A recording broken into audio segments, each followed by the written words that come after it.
Welcome to shadow news. ముందుగా బులెటిన్లోని headlines చూద్దాం.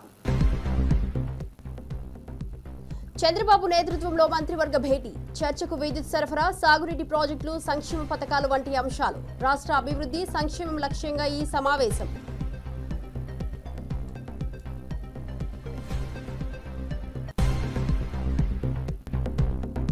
ప్రసన్న కుమార్ రెడ్డి ఇంటిపై దాడి పథకం ప్రకారమే జరిగిందన్న జగన్.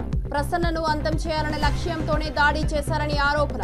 రెడ్ బుక్ రాజ్యాంగంతో పైశాచిక ఆనందం పొందుతున్నారని మండిపాటు.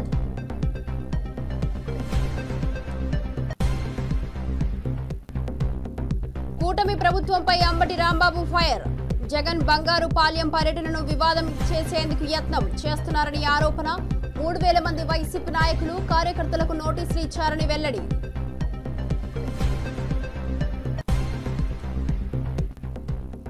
పౌర సరఫరాల కుంభకోణంపై గంగుల ప్రశ్నలు. పెద్ద కుంభకోణం జరిగినా బండి సంజయ్, కిషన్ రెడ్డి ఎందుకు స్పందించడం లేదని వ్యాఖ్య.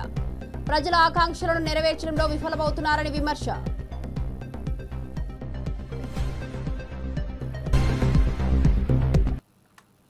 డీటెయిల్ చూస్తే ముఖ్యమంత్రి జగన్ చిత్తూరు జిల్లాలో మామిడి రైతులను పరామర్శించేందుకు సిద్ధమవుతున్నారు. ఆయన పర్యటన నేపథ్యంలో బంగారుపాల్యం మార్కెట్లో పోలీసులు ఆంక్షలు విధించారు. జగన్ పర్యటనల సమయంలో జరిగిన అవాంఛనీయ ఘటనల కారణంగా పోలీసులు అప్రమత్తంగా ఉన్నారు. వైసీపీ నేతలు తమదైన శైలిలో ప్రదర్శనలకు సిద్ధమవుతుండటంతో పోలీస్ శాఖ నిబంధనలకు విరుద్ధంగా జన సమీకరణ యత్నించిన వారికి నోటీసులు జారీ చేసింది. ఇక జగన్మోహన్ రెడ్డి పర్యటనపై ఉత్కంఠ నెలకొంది. ముఖ్యంగా ఆయన రాజకీయ ప్రదర్శనల నేపథ్యంలో రైతులకు పరామర్శ పేరుతో జరగబోయే ఈ పర్యటనపై అందరికీ ఆసక్తి ఉంది.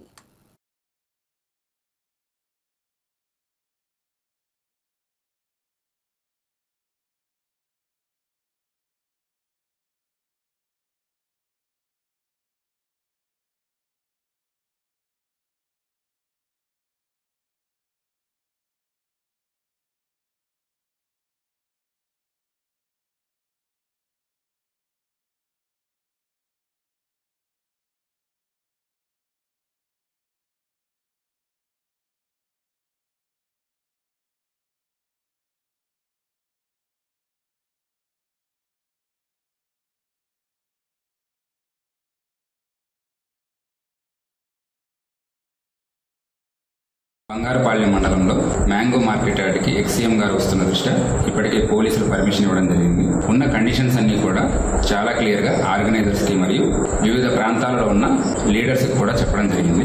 అయినప్పటికీ కూడా మండల స్థాయిలోను అసెంబ్లీ కాన్స్టిట్యున్సీ స్థాయిలో కూడా ఎక్కువ సంఖ్యలో మొబిలైజ్ చేయాలని చూస్తున్నారు. సుమారుగా పొంగనూరు నుంచి 4000 మందిని, పూతలపట్టు నుంచి 9000 మందిని, చిత్తూరు నుంచి 5000 మందిని, పలమనేరు నియోజకవర్గం నుంచి 4000 మందిని కూడా మొబిలైజ్ చేయాలని చూస్తున్నారు. పోలీసులు ఎంతగా చెప్పిన తర్వాత కూడా బైక్స్ లో మొబిలైజ్ చేస్తామని అన్ని రకాలుగా ట్రై చేస్తున్నారు. అలానే ఎవరైతే సరే బైకులు లేదా కారులో వెళ్లే వాళ్ళకి పెట్రోల్ పోయిస్తామని చెప్పేసి మద్యం మత్తు చూపించి మనీ కూడా ఇస్తున్నారని పక్కా సమాచారం మా దగ్గర ఉన్నది. ఇప్పటికే ఈ విషయం చాలా క్లియర్ గా చెప్పేసి ఎవరైతే మొబిలైజ్ చేస్తున్నారో 377 మందికి మనం నోటీసులు ఇవ్వడం జరిగింది. ఇది వరకు జరిగిన ఒక 3 ఇన్సిడెంట్స్ కూడా రాసి ఇక్కడ పోలీసులు చెప్పింది ఆర్గనైజర్స్ ఫాలో అవ్వలేకపోవడం వలన జరిగిన ఏవైతే లా అండ్ ఆర్డర్ ఇన్సిడెంట్స్ ఉన్నాయో వాటన్నిటినీ కూడా రాసి చాలా క్లియర్ గా మనం విజ్ఞప్తి చేయడం జరిగింది. ఇంత చెప్పిన తర్వాత కూడా ఎక్కువ మంది సంఖ్యలో తీసుకొద్దామని చూస్తున్నారు. బంగారుపాలెం మార్కెట్ యార్డ్లో జరిగేది కేవలం రైతులతో ఇంటరాక్షన్ మాత్రమే. ఇది ఎటువంటి పబ్లిక్ మీటింగ్ కాదు. ఇంతగా చెప్పిన తర్వాత కూడా ఎవరైనా మొబిలైజ్ చేస్తున్నారని తెలిసినా మా దగ్గర పక్కా సమాచారం ఉంటుంది. ఏరియా మొత్తం కూడా డ్రోన్ నిఘాలో మరియు కెమెరాల నిఘాలో ఉంటుంది. ఎవరైనా ఎక్కువ మందిని మొబిలైజ్ చేశారని తెలిస్తే వాళ్ళ మీద కేసెస్ రిజిస్టర్ చేయడం జరుగుతుంది. ఈ 377 మందికి ఎవరికైతే ఆల్రెడీ నోటీసులు ఇచ్చామో వీళ్లలో ఆల్రెడీ 55 మందికి మీద ఇంతకుముందు కేసులు కూడా ఉన్నాయి. సో రౌడీ షీటర్స్ కూడా కొంతమంది ఆల్రెడీ ఇన్వాల్వ్ అవుతున్నారు. ఎన్నికల ముందు చంద్రబాబు నాయుడు 5 ఏళ్లలో విద్యుత్ ఛార్జీలు తగ్గిస్తామన్నారు. మిగులు విద్యుత్ ప్రజల నుంచి కొనుగోలు చేస్తామని, సంపద సృష్టిస్తామని హామీ ఇచ్చారు. కానీ అధికారంలోకి వచ్చిన తర్వాత తొలి ఏడాది 15,000 కోట్ల విద్యుత్ భారం ప్రజలపై మోపారు. ఇప్పుడు మరో 3,600 కోట్ల భారంతో ప్రజలపై భారం వేయాలని చూస్తున్నారు. వైఎస్ఆర్సీపీ అధికార ప్రతినిధి పుత్త శివశంకర్ రెడ్డి చంద్రబాబు వాగ్దానాలను విమర్శించారు. వచ్చే 5 సంవత్సరాలు మేము పెంచమనేదే కాకుండా ఆ విద్యుత్ ఛార్జీలు తగ్గిస్తాము. నా దగ్గర మంత్రదండం ఉంది. ఆ మంత్రదండం ద్వారా ప్రతి ఒక్క వినియోగదారుని కూడాను వ్యాపారవేత్తలు చేస్తాను, మీ దగ్గరే విద్యుత్తు ఉత్పత్తి చేయిస్తా, అది కొంటాను, మిమ్మల్ని పెద్దోళ్ళం చేస్తాను, సంపద సృష్టిస్తా అనేటువంటి మాటలు చెప్పి, ఆ యొక్క మాటలు కూడా ఒక్కసారి మనం చూస్తే కొన్ని పేపర్ క్లిప్పింగ్స్ వాళ్ళు ఏమన్నారు అనేటువంటిది ఒక్కసారి గమనిద్దాం. మేమొస్తే విద్యుత్ ఛార్జీలు పెంచం, తిరువూరు భీమవరం సభల్లో చంద్రబాబు 5 సంవత్సరాలు ₹1 కూడా పెంచం, తగ్గిస్తాం. ఎప్పుడుది? 2024 జనవరి 8వ తారీఖున. ఒక్కసారి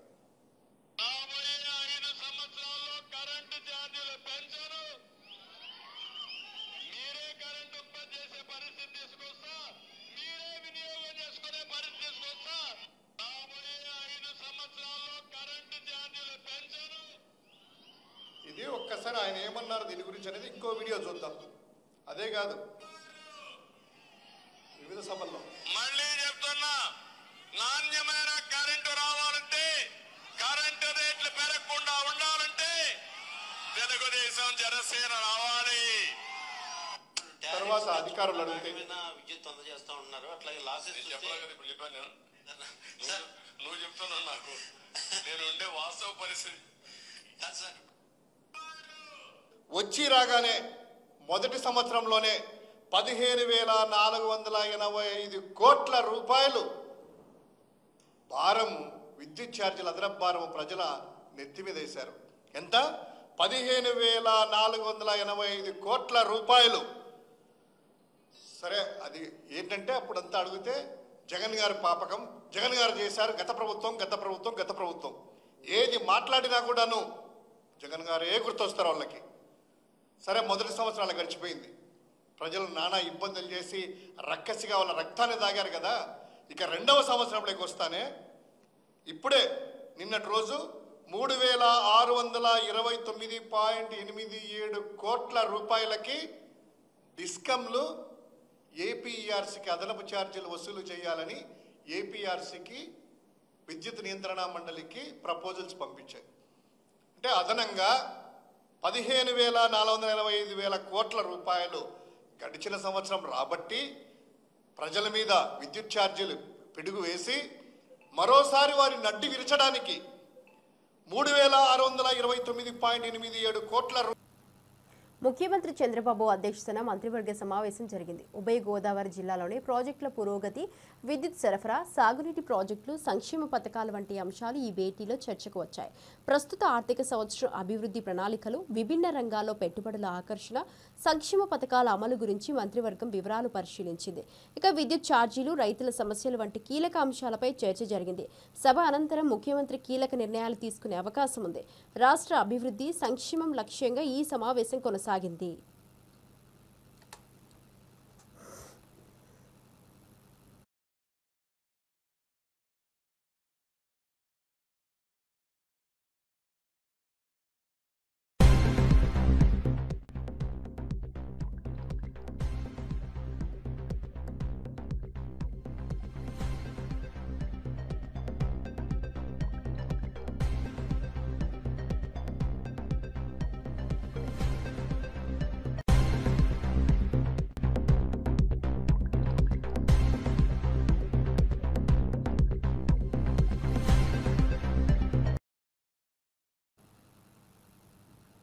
రాష్ట్రంలో ఎమర్జెన్సీ నాటి పరిస్థితులు నెలకొన్నాయని వైఎస్ఆర్సీపీ ఎమ్మెల్సీ పర్వతిరెడ్డి చంద్రశేఖర్ రెడ్డి ఆగ్రహం వ్యక్తం చేశారు. నెల్లూరులో మీడియాతో మాట్లాడిన ఆయన మీడియాపై కక్ష సాధింపులు, కొమ్మినేని అరెస్టు వంటి ఘటనలు పత్రికా స్వేచ్ఛపై దాడిగా అభివర్ణించారు. సాక్షి స్థలంపై జరిగిన దాడులు రాష్ట్ర వ్యాప్తంగా మీడియా స్వేచ్ఛకు ముప్పుగా నిలిచాయని విమర్శించారు. రెడ్ బుక్ రాజ్యాంగంలో మీడియాకు రక్షణ లేదని, శాంతి భద్రతల విషయంలో ప్రభుత్వం విఫలమైందని ఆరోపించారు. పాలనా వైఫల్యాన్ని కప్పిపుచ్చేందుకు డైవర్షన్ రాజకీయాలు చేస్తున్నారని విమర్శిస్తూ ప్రభుత్వ తీరుపై తీవ్ర ఆవేదన వ్యక్తం చేశారు. తీసుకొని వస్తున్నాను. ఒక ఛానల్లో, సాక్షి ఛానల్, దాంట్లో ఒక లైవ్ డిబేట్ జరిగేటప్పుడు ఒక సీనియర్ రిపోర్టర్కి కృష్ణంరాజు అనే ఇంకొక అనలిస్ట్కి మధ్య జరిగినటువంటి ఒక సంభాషణ మీ అందరికీ కూడా తెలిసి ఉంటుంది. అక్కడ ఏం జరిగిందంటే వాళ్ళిద్దరి మధ్య జరుగుతున్నటువంటి ఒక సంభాషణ డెక్కన్ క్రానికల్ అనే పత్రికలో ఒక రిపోర్ట్ వచ్చింది. ఈ రిపోర్టు 2వ తారీఖున వచ్చింది. ఏమని వచ్చింది? Karnataka, Andhra Pradesh, Maharashtra, Delhi, Telangana lead in female sex worker numbers అని భారతదేశంలో కర్ణాటక టాప్ పొజిషన్లో ఉంది, ఆంధ్రప్రదేశ్ 2వ పొజిషన్లో ఉంది అని డెక్కన్ క్రానికల్లో ఒక న్యూస్ ఆర్టికల్ వచ్చింది. అంటే ఇక్కడ సెక్స్ వర్కర్స్ కొంచెం ఎక్కువగా ఉంటున్నారు, దీన్ని కంట్రోల్ చేయాల్సిన పరిస్థితి ఉంటుంది అన్నది దీంట్లో ఉన్నటువంటి సారాంశం. దీని గురించి అక్కడ ప్రస్తావిస్తూ కృష్ణంరాజు అనే రిపోర్టర్ ఆంధ్రప్రదేశ్లో ఇటువంటి పరిస్థితులు ఉన్నాయి, ఇది మిగతా అధికార పార్టీ కానీ ఎవరైనా కూడా మన రాష్ట్రం గొప్పగా ఉంది, బ్రహ్మాండంగా ఉంది అని చెప్పే పరిస్థితులతో పాటు ఇటువంటి వాటి మీద కంట్రోల్ చేయాల్సిన అవసరం కూడా ఉంది అనే పదాన్ని ఆయన మాట్లాడడం కూడా జరిగింది. ఈ మాట్లాడేటప్పుడు కృష్ణరాజు అనే వ్యక్తి మాట్లాడేటప్పుడు కేఎస్ఆర్ అనే సీనియర్ జర్నలిస్ట్, అక్కడే ఉన్నటువంటి సీనియర్ జర్నలిస్ట్ ఆయన్ని నివారించారు. సో ఇలాంటి పదాలు మనం మాట్లాడడం మనకు అంత గౌరవంగా ఉండదు అని చెప్పి నివారిస్తూనే ఉన్నారు. అయినా కూడా దాన్ని ఆయన చెప్పాలనుకున్నది కంప్లీట్ చేసినది కూడా మనం గమనించినాం. అయితే ఇవి అక్కడక్కడ కొన్ని దగ్గరలు జరుగుతాయి, ఆ తర్వాత రిపోర్టర్స్ కూడా కొంత చెప్తారు ఇలాంటివి జరగడం దురదృష్టం అని కూడా చెప్తారు. దీన్నే వైఎస్ఆర్సీపీ కూడా ఈ ఇష్యూని ఖండించడం కూడా జరిగింది. ఈ విధంగా మాట్లాడటం కూడా ఒక పత్రికలో వచ్చినటువంటి న్యూస్ ఆర్టికల్ అయినా కూడా వైఎస్ఆర్సీపీ ఎప్పుడు కూడా ఒక గౌరవంగా ఉండేటువంటి ఒక పార్టీ, మహిళలకు అత్యంత ప్రాధాన్యతనిచ్చేటువంటి ఒక పార్టీ కాబట్టి వైఎస్ఆర్సీపీ ఇమ్మీడియట్గా దాన్ని ఖండించడం కూడా జరిగింది. అయితే దీన్ని బేస్ చేసుకొని ఇట్లాంటి అంశాలు ఎన్ని జరగల? నెల్లూరు కలెక్టరేట్లో స్వర్ణాంధ్ర 2047 విజన్ యాక్షన్ ప్లాన్పై వీడియో కాన్ఫరెన్స్ జరిగింది. ఈ సమావేశంలో నెల్లూరు పార్లమెంట్ సభ్యులు Vemireddy Prabhakar Reddy, in charge collector K Karthik పాల్గొన్నారు. 2047 నాటికి ఆంధ్రప్రదేశ్ను ప్రగతిశీల రాష్ట్రంగా తీర్చిదిద్దడానికి ఈ ప్లాన్ రూపొందించబడింది. విద్య, ఆరోగ్యం, వ్యవసాయం వంటి కీలక రంగాల్లో అభివృద్ధి చర్యలు తీసుకోవాలని నిర్ణయించారు.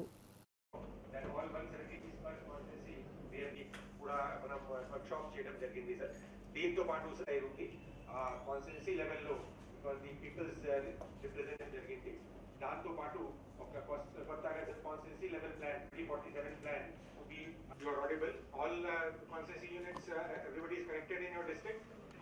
Sir, everybody is connected, sir. Honorable Civil Aviation Minister, sir, is on the way, sir. He is just...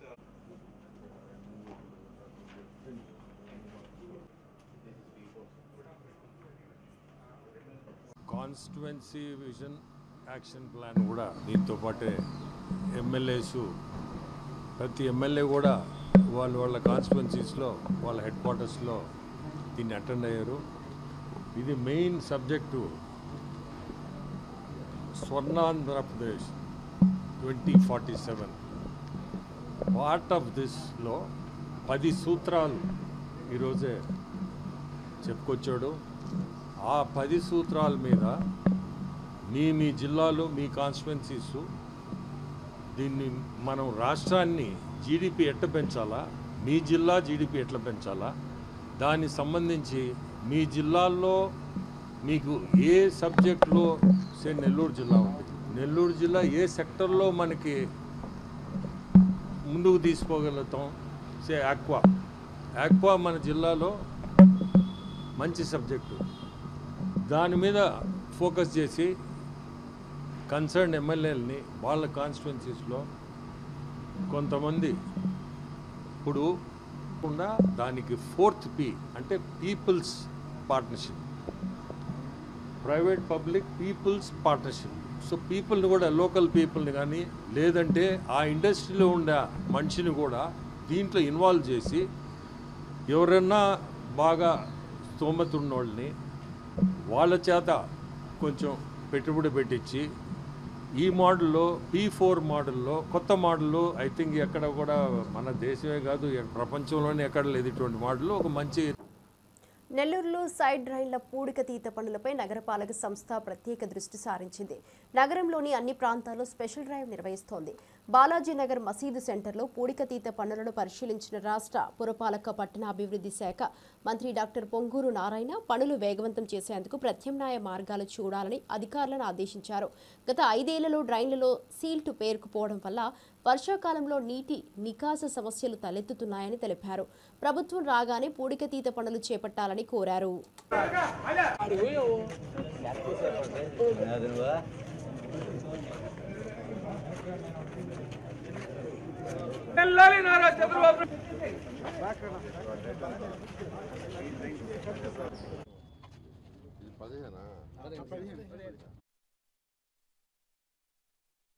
యాక్చువల్గా ఇన్స్పెక్షన్ చేయడానికి నేను అధికారులు ప్రజాప్రతినిధులు రావటం జరిగింది. వాళ్ళు చక్కగా చేస్తున్నారు. జనరల్గా వర్షాలు వచ్చినప్పుడు నీళ్లు ఫ్రీగా ఫ్లో అవ్వాలంటే సిల్ట్ తీసేయాలి. ఆ సిల్ట్ తీయడానికి ఈ ప్రభుత్వం రాగానే ముఖ్యమంత్రి గారు ఫస్ట్ జూన్ నెలలో నాకు మున్సిపల్ శాఖ మంత్రిగా నాకు ఆదేశించిందంటే సిల్ట్ ఫస్ట్ తీయించండి అన్నారు. దానికి స్పెషల్గా ఒక 50 కోట్లు గ్రాంట్ కూడా ఇచ్చారు. ఈ రాష్ట్రంలో ఉన్న 123 మున్సిపాలిటీస్ తీయడానికి ఒకసారి సిల్ట్ తీశారు. అయినప్పటికీ అది దాదాపు ఒక 5 ఏళ్ళు పూర్తిగా పేరుకోపోయింది. రాయిలాగా తయారైపోయింది కొన్ని దగ్గరలో. మాజీ ముఖ్యమంత్రి పరామర్శకు వెళ్తుంటే ఇన్ని అడ్డంకులు ఎందుకని మాజీ మంత్రి అంబటి రాంబాబు ప్రశ్నించారు. జనాలు వస్తే రౌడీ షీట్ ఓపెన్ చేస్తారా అని పోలీసులపై ఆగ్రహం వ్యక్తం చేశారు. చిత్తూరు జిల్లాలో 116 దుకాణాలకు నోటీసులు ఇచ్చిన విషయాన్ని ఆయన విమర్శించారు. అడ్డంకులు సృష్టించి ప్రజల అనుభవాలను అశాంతిగా చేసే ప్రయత్నాలు చేస్తే సహించబోమని హెచ్చరించారు. ముఖ్యంగా ఐపీఎస్ ఆఫీసర్ గుర్తుపెట్టుకోవాలి మణికంఠ అని ఆయన. మిగతా ఐపీఎస్ ఆఫీసర్లు కూడా దీన్ని ఖండించాల్సినటువంటి అవసరం ఉంది. రౌడ్ షీట్ పెడతాం, అది పెడతాం, ఇది పెడతాం అనేటువంటి పద్ధతుల్లో ఒక కర్ఫ్యూ వాతావరణాన్ని మీరు సృష్టించారు. మొత్తం బంగారుపాలెం, తిరుపతి, మన చిత్తూరు జిల్లా మొత్తం భయంకరమైన సిచ్యువేషన్ని మీరు క్రియేట్ చేసి మేము ఎందుకు వెళ్తున్నాం? మామిడి రైతులు అన్యాయం అయిపోయారు. వాళ్ళని పరామర్శించటం, వారి పరామర్శించడం వల్ల ఏం జరుగుతుంది? ప్రభుత్వం మీద ఒత్తిడి పెరుగుతుంది. ఒత్తిడి పెరిగితే ప్రభుత్వం ఏదైనా ముందుకు వచ్చి రైతుల్ని ఆదుకుంటుంది. దిస్ ఇస్ ద కాన్సెప్ట్ కదా. ఒక మాజీ ముఖ్యమంత్రి వెళ్ళి పరామర్శిస్తానికి కూడా ఇన్ని అడ్డంకులు ఈ రాష్ట్రంలో ఉన్నాయి. మొన్న 5 సంవత్సరాల దాకా ఈ రాష్ట్రానికి ముఖ్యమంత్రిగా చేసినటువంటి వ్యక్తి అండి జగన్మోహన్ రెడ్డి గారు. ఆయన వెళ్ళి ప్రజల్ని పరామర్శించడానికి కూడా ఇన్ని ఆంక్షలు విధిస్తున్నారు అంటే ఎక్కడికి పోతున్నారు మీరు? మీ అంతటా మీరే ప్రజా వ్యతిరేకత తెచ్చుకునేటటువంటి పరిస్థితులకు మీరు దోహదపడుతున్నారు. ఇది చాలా దారుణమైనటువంటి అంశం. కాబట్టి అన్ని చోట్ల ఇవాళ నాకు వచ్చిన సమాచారం ప్రకారం 116 దుకాణాలు ఉంటే ఆ దుకాణాలకు మొత్తం నోటీసులు ఇచ్చారండి.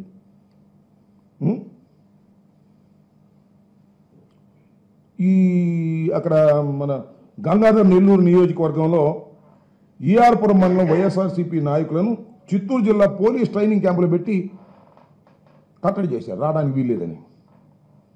ఈ విధంగా దారుణంగా అసలు ఒక మాజీ ముఖ్యమంత్రి కొందరిని పరామర్శించడానికి వెళుతుంటే ఈ రకమైన చర్యలు తీసుకోవటం ఏ రాష్ట్రంలో అయినా ఏ దేశంలో అయినా ఉందా? ఇంత దారుణంగా మీరు బిహేవ్ చేసినా అదేమంటే ఒత్తిడి, అక్కడ చచ్చిపోవడం కారణం మీరు. ఆంధ్రప్రదేశ్లో ఈవీఎం ప్రభుత్వం నడుస్తోందని మాజీ మంత్రి రోజా విమర్శించారు. Pawan Kalyan drama artist, Chandrababu EVM CM అని వ్యంగ్యంగా వ్యాఖ్యానించారు. సాధారణంగా భారతదేశంలో ఎన్నికల తర్వాత ఈవీఎంలను 6 నెలల పాటు భద్రపరుస్తారని, కానీ ఆంధ్రప్రదేశ్లో 10 రోజుల్లోనే డిస్ట్రాయ్ చేయాలని జీవో జారీ చేస్తున్నారని ఆరోపించారు. ఇక ఈ నిబంధనలు ప్రజాస్వామ్యానికి నష్టం కలిగించేలా ఉన్నాయని ఆమె ఆందోళన వ్యక్తం చేశారు.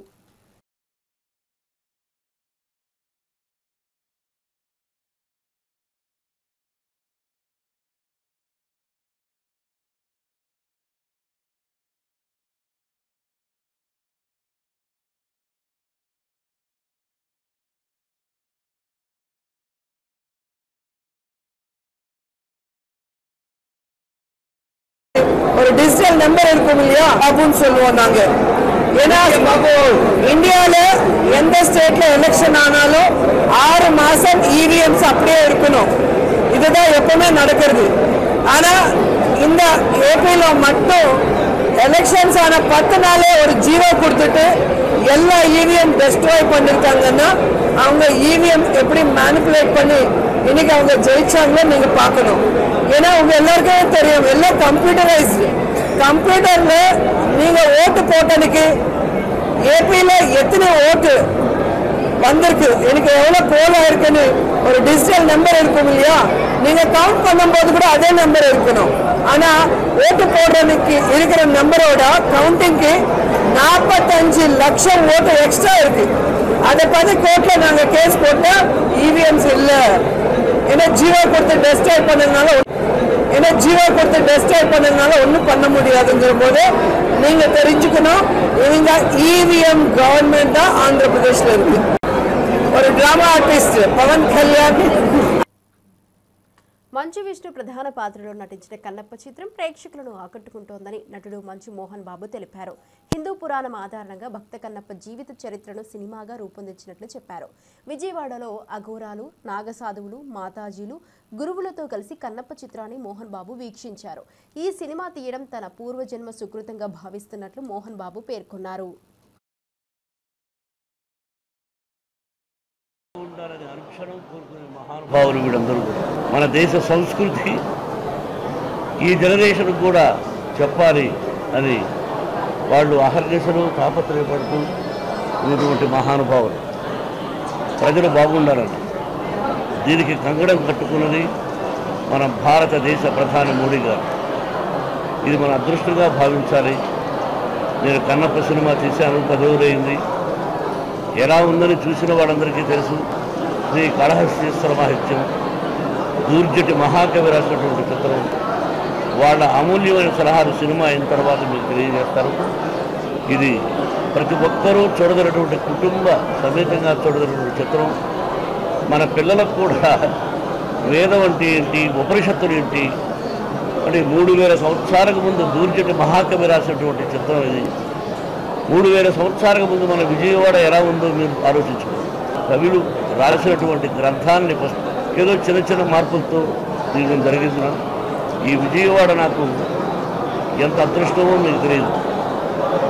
భక్తవత్సలం అనే పేరును ఇక్కడే విజయవాడలో నా పేరు మోహన్ బాబుగా మార్చారు. మా గురువు గారు రాసున్నారండి.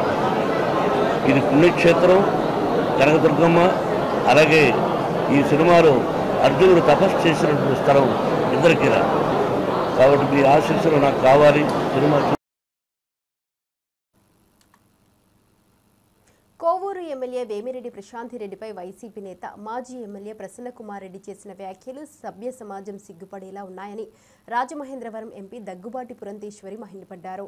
మహిళల మనోభావాలను దెబ్బతీసేలా ఈ వ్యాఖ్యలు ఉన్నాయని అందరూ ఖండించాలన్నారు. మహిళలను కించపరచడం వైసీపీ నేతలకు అలవాటుగా మారిందని విమర్శించారు.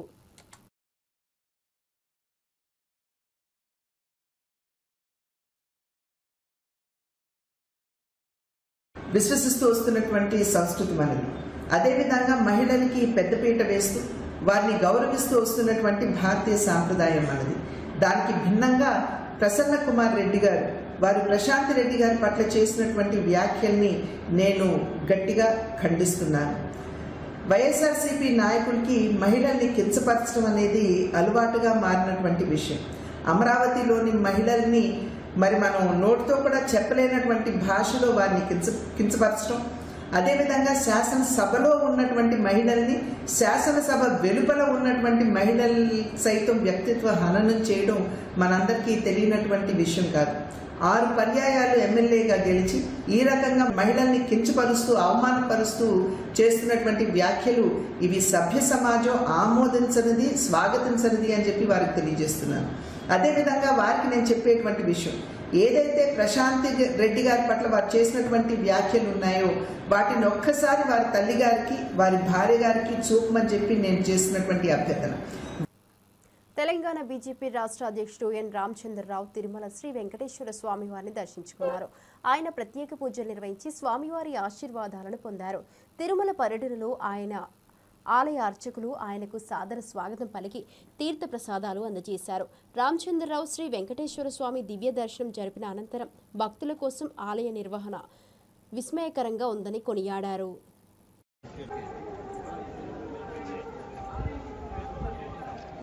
ఈరోజు నేను నూతనంగా తెలంగాణ అధ్యక్షుడిగా ఎన్నికైన తర్వాత స్వామివారి యొక్క ఆశీర్వాదం కోసము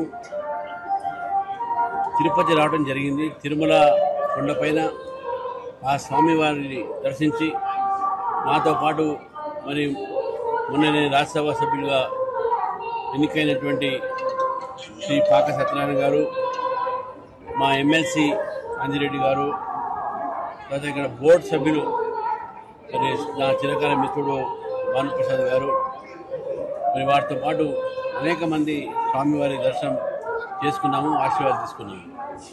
ఇక్కడ వచ్చిన తర్వాత కొన్ని విషయాలు తెలిసినాయి. తిరుమల తిరుపతి దేవస్థానం సంబంధించినటువంటి చాలా భూములు తెలంగాణలో కూడా ఉన్నాయి.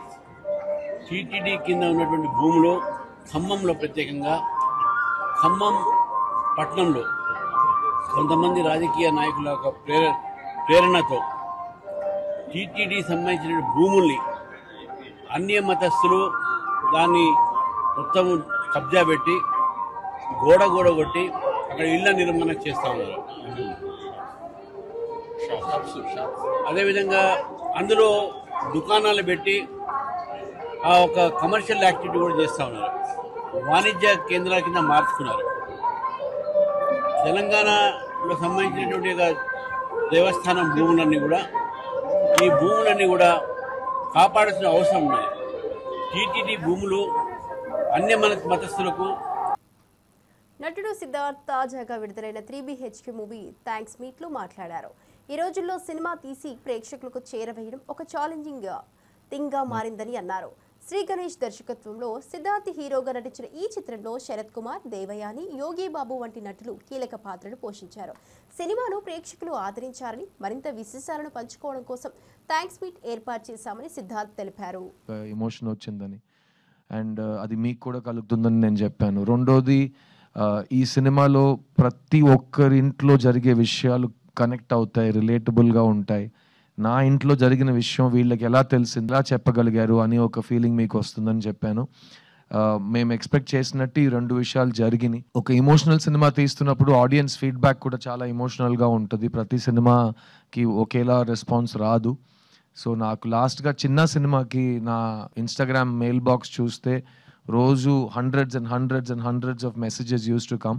బట్ ఆ సినిమా జానర్కి అప్పుడు వచ్చే మెసేజెస్ అన్నీ young women, young girls and ladies sharing with me what all అన్న అని పిలుస్తూ, చిన్న అని పిలుస్తూ వాళ్ళ లైఫ్లో జరిగిన వైలెన్స్ కానీ, వాళ్ళకి జరిగిన అబ్యూస్ కానీ, వాళ్ళ దాని గురించి చాలా ఓపెన్గా నాతో మాట్లాడారు. And that was a very life changing experience for me. ఒక నటుడుగా, ఒక ప్రొడ్యూసర్గా మనం సెలెక్ట్ చేసుకున్న ఒక టాపిక్ ఎంత రీచ్ అయిందంటే ద పీపుల్ హూ ఆ టాపిక్ కనెక్ట్ అయిన వాళ్ళు మీతో డైరెక్ట్గా వచ్చి మాట్లాడటం ఆ సినిమాలో జరిగింది.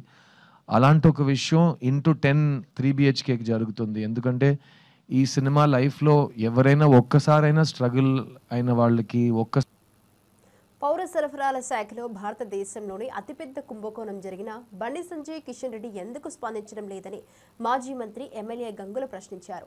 ఈ అంశంపై వెంటనే చర్యలు తీసుకోవాలని డిమాండ్ చేశారు. ప్రభుత్వ ఘోర వైఫల్యాన్ని ప్రశ్నిస్తూ ప్రజల ఆకాంక్షలను నెరవేర్చడంలో విఫలమవుతున్నారని విమర్శించారు. ఈ కుంభకోణంపై సమగ్ర విచారణ చేపట్టి బాధ్యులను శిక్షించాలని గంగుల కోరారు. 35 లక్షల మెట్రిక్ టన్ ధాన్యాన్ని అమ్మడం, దాని ద్వారా 7,626 కోట్ల రూపాయలు ఆదాయాన్ని 90 రోజుల లోపల ప్రభుత్వానికి కట్టాలి. ఆ సంస్థలు 90 రోజులు, 3 నెలల లోపల. ఎవరైనా కానీ ధాన్యాన్ని చూసుకున్న తర్వాతనే టెండర్లో పాల్గొంటారు. ఆ ధాన్యాన్ని చూసుకొని టెండర్లో పాల్గొన్నారు, ఈఎండి కట్టుకున్నారు, ఈఎండి కట్టేశారు. అక్కడే బ్రోకర్లు అందరూ కూడా ఇన్వాల్వ్మెంట్ అయ్యి ప్రభుత్వాన్ని నష్టం చేయాలని చేసి అప్పుడే తిరగ చేయడం జరిగింది. ఈరోజు రైస్ మిల్లర్ దగ్గర ధాన్యం ఉన్నది, మేము ధాన్యాన్ని పెడతాం తీసుకోండి అంటే మాకు ధాన్యం వద్దు, ఎక్స్ట్రా డబ్బులు ఇవ్వాలని చెప్పేసి యథేచ్ఛగా వారు డిమాండ్ చేయడం, రైస్ మిల్లర్లందరూ కూడా మా దగ్గరికి రావడం, వారు మొరబెట్టుకోవడం. ఇంత అన్యాయం ఉంటుందా? మేము మా దగ్గర ఉన్న బియ్యాన్ని, వడ్లను మేము పెడతామంటే కూడా మాకు వడ్లద్దు, మాకు నగదు రూపాయలు ఇవ్వాలని చెప్పేసి అఫీషియల్గా 2,007 రూపాయలు ప్రభుత్వం కట్టేది ఉంటే 2,230 రూపాయలు అఫీషియల్గా వాళ్ళు వసూలు చేసిండ్రు ఆ కాంట్రాక్టర్.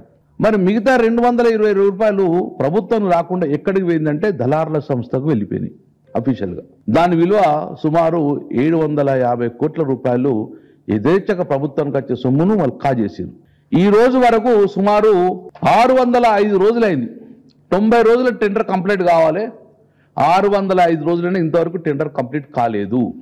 ఇప్పుడు ఆ భారం ప్రభుత్వం మీద పడడం వలన సుమారు 1000 కోట్ల రూపాయలు ప్రభుత్వము నష్టపోతుంది.